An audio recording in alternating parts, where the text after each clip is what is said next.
Welcome back everyone, thanks for tuning in for the best video of the week. This is your winter 2024-2025 forecast part 3. So, you might be like, why have I got the Central England temperature on? So, the reason we've got this on is we are going to be using the data from similar months from previous years to see if we could end up with a winter like them ones. So, the CET at the minute for September is 14.6. It's 1 degree above average, but the month isn't over yet. And it's going to go colder next week, so that's going to change. So instead, we'll use August, which CET was 17.0 and was 1.2 degrees above average. So we're going to use this data here, and we're going to look at all of the previous winters from these years. So, we're not going to waste much time. We're going to get straight into this. Here we go. Okay, so the first winter that we can go back to with reliable data is the winter of 1960. We also had a 17.0 degrees CET for August. So we've got plenty of these to go through. We're not going to waste much time because the video is going to be long enough anyway, and we don't want to waste too much time. Sorry if the map doesn't look that high resolution, but obviously it's very old data, so we haven't got the proper charts what we have today. Okay, this is the winter of 1960, and we've got high pressure on the Canadian side of Greenland and Iceland, low pressure in the Atlantic. So for the north, this would probably be quite a cold winter, but for the south, we've probably got the Atlantic coming in. So a bit of a battleground winter, but it's a bit of on the edge sort of winter, that one is. Okay, this is winter number 2. So this is the winter of 1977, and this has also got northern blocking, as you can see. A bit of a trend going on here. Maybe this will happen this year. High pressure over Greenland, Iceland, and just to the north and east of Scandinavia. Low pressure in the Atlantic. For the northern England and Scotland, once again, very cold winter. But for the south, once again, the Atlantic just winning. But sometimes the winter will be very cold, sometimes it'll be mild. It's just all different, really. Okay. On to the third winter. So, this is the winter of 1984. We have got high pressure out in the Atlantic and to the east of Russia and east of Scandinavia. Deep low pressure over Greenland and over the country into the south. And it's probably cold at times because we're on a northwest southeast alignment. So at times it's probably going to be quite cold and some quite heavy snow at times with that northwest southeast alignment, but it will be quite mild at times off this ridge here as well, because it could be like this, quite cold, or it could be like this. So it's very really what the situation is at that certain month. Okay. Next one, we have the winter of 1985. Moving up in time now. And this winter is once again, northern blocking over Greenland and Scandinavian high and up towards Svalbard as well. And we've got high pressure up here, low pressure below, and this was a very cold winter. With this one, we've got low pressure here, winds in from the east, but this low pressure here is going to try and ruin it, as you can see. It's going to try and get in, but this low pressure here is driving the winds in from the east. So that was quite a cold winter there, as you can see. First very cold one, that one was. I don't think it's the only one, but it's definitely the first proper cold one we've seen. Now the winter of 1992. We've got high pressure sitting over and on top of the country. This polar vortex of doom up there, isn't it? And we've got the wind sort of coming around it, and really the wind's coming from anywhere. That's a bit of a gloomy and foggy and cloudy winter, really. Not very exciting at all. No snow or anything with that winter there, what we just seen. Okay. Next winter, this is the winter of 2000.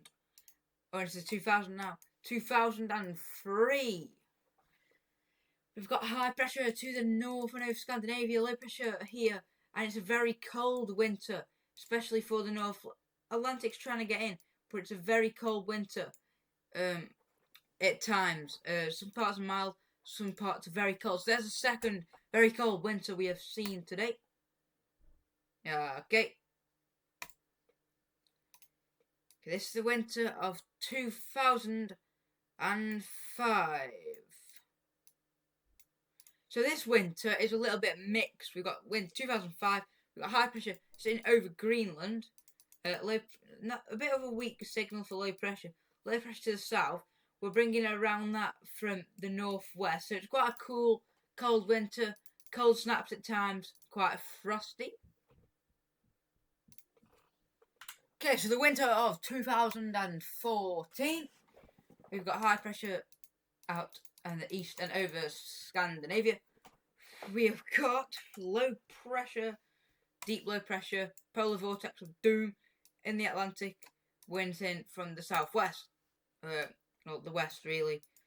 Probably got a couple of cold snaps with this high pressure lurking around, so not really much happening with that winter either. Okay. This is the winter of 2017, and we're getting closer now. And we've got high pressure sitting over the country, winds around that from the east. It's a very doom and gloom winter, a lot of fog. Very, very unpleasant winter, really. No snow, no nothing. Very, very boring winter. Okay, this is not a year we want to be seeing it in the updates. This is the winter of 2020. And this is the polar vortex of doom year. This is not the year we want to be seeing. We've got low pressure, the polar vortex of doom over the North Pole. No northern blocking this year at all. Winds in from a strong, stormy westerly. Plenty of storms, flooding. That year was an absolutely shocking winter. I think there was only, for anywhere below Birmingham, there was no snow at all. I think in the North Midlands was the lowest place they actually had snow, and there was only one tiny snowfall that hardly covered the entire year, the entire 3 months of the winter. So that was a very, very bad winter. Okay, where are we? We're there. Okay. So we are getting down to. Is this the last one? I think it might be. No, I think we got one more. Oh no, I think that's it. Now we're doing all the. Okay, right. This winter 2021 was actually very cold for Scotland and Northern England. You might not remember it much because it wasn't that memorable. If this low pressure here, obviously for the south, bringing up that southwesterly winds, but for the north, we're bringing a very cold easterly wind. So it's a bit of a split, really. But if this low pressure was just positioned down here, this bit here was positioned just here, it'd be extremely cold. So that was a winter we just missed out on something quite cold with that one. But there, once again, a lot of northern blocking with this winter, and it was quite easterly for northern parts and very cold for Scotland. One of the worst winters they had in a while, but just not for the rest of the country, I'm afraid. Okay, this is the interesting bit. As you can see, it's no longer 1 year on the side. We've got every single year from the winters we've just said. and this is every single December, what we've just looked at, with the central England temperature of 17 degrees in August. We've got low pressure out in the Atlantic, high pressure over Scandinavia, and winds up from the south. So that doesn't really look very good if you want some cold weather. White Christmas not coming off with that. Now, this is January. Now, January looks very, very interesting. So, maybe January is something to look out for this winter. Blocking over Greenland, as you can see. Oh, I've done that wrong. Blocking over Greenland.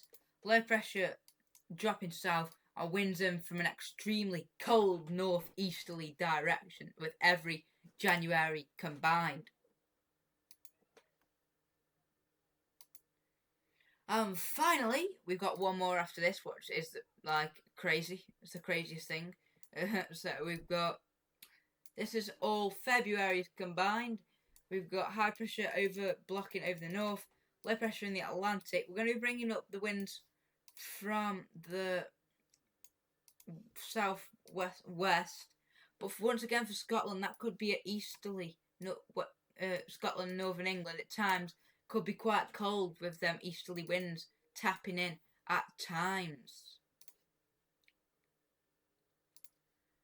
And finally, the most complex part of the video, we've got every December, January and February combined for every single winter, every single 10 winters I think we've gone through. No, more than that. 10 winters. From every single winter we've gone through, it makes this.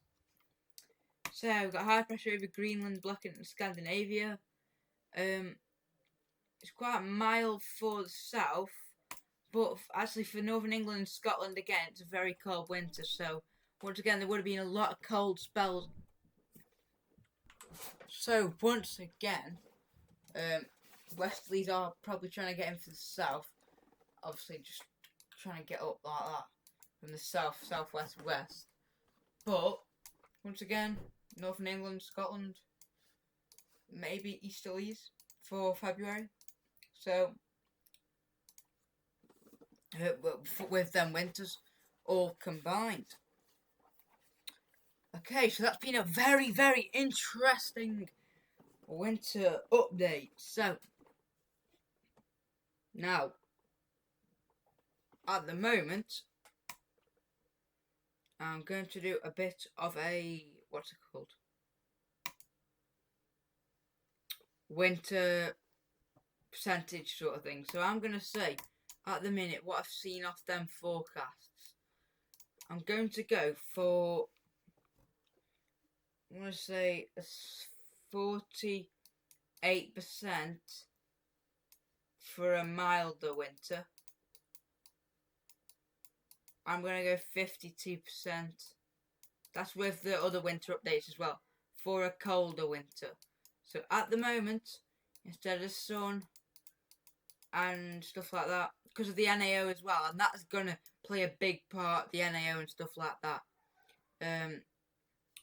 So at the moment, maybe a colder winter could be on the way for what we are seeing at the minute. We will just have to see. Anyway, thanks everyone for tuning in for today's winter weather forecast part 3 out of a lot. So that's what I was saying. 48% of a milder winter so far, 52% of a colder winter. Thanks everyone for tuning in to your third winter forecast, and we'll see you in the next one. Goodbye.